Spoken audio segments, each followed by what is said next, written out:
आगे लागा हो ना मनवा घरवा छोड़ देबोगे दीदिया कि हम मुसीबत चरचा में जाइबोगे कि हम हूँ दंगल पहिरबोगे कि मनवा भावे उनके सुरतिया हम मुसीबत चरचा में जाइबोगे कि मनवा भावे उनके सुरतिया हम मुसीबत चरचा में जाइबोगे कि मनवा भावे उनके सुरतिया हम मुसीबत चरचा में जाइबोगे कि मनवा भावे उनके सुरतिया हम मुसीबत चरचा में जाइबोगे लागा हो ना मनवा घरवा छोड़ देबोगे दीदिया लागा हो ना मनवा घरवा छोड़ देबो भाईया लागा हो ना मनवा घरवा छोड़ देबोगे दीदिया लागा हो ना मनवा घरवा छोड़ देबो भाईया कि हम मुसीबत चरचा में जाइबोगे कि हम मुसीबत चरचा में जाइबोगे कि मनवा भावे उनके सुरतिया हम मुसीबत चरचा में जाइबोगे कि मनवा भावे उनके सुरतिया हम मुसीबत चरचा में जाइबो ताली बजाते दीदी झूमते हुए क्या बात ताली ताली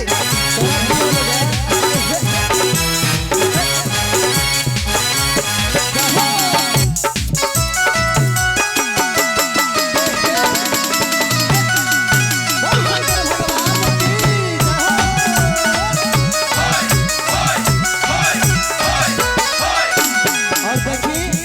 हमार घरवा के बड़की भोजैया का कहो दे कैसे ई बोला हो बड़ी तू बोलिया बड़की हमार भौजैया बोला हो बड़ी बोलिया बड़की हमार भौजैया लगा हो उनके बता दी भोला के महिमा के दीदिया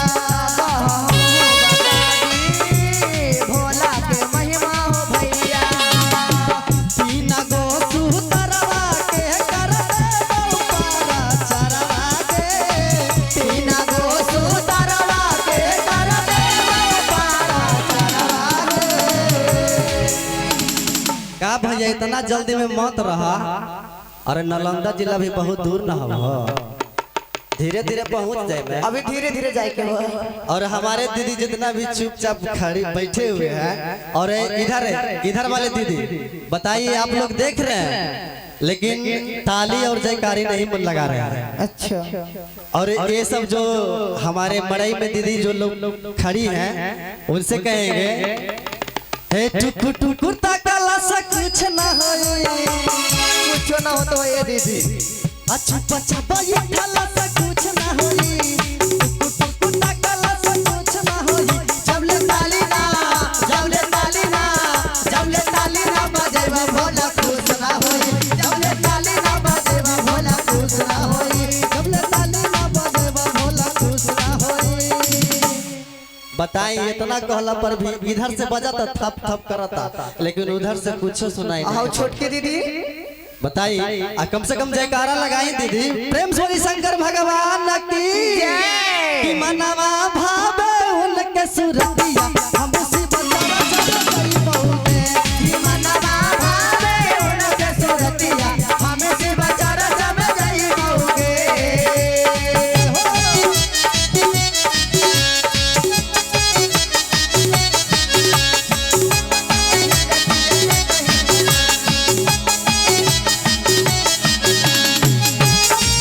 क्या बात है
त्रिशूल शंकर भगवान की जय।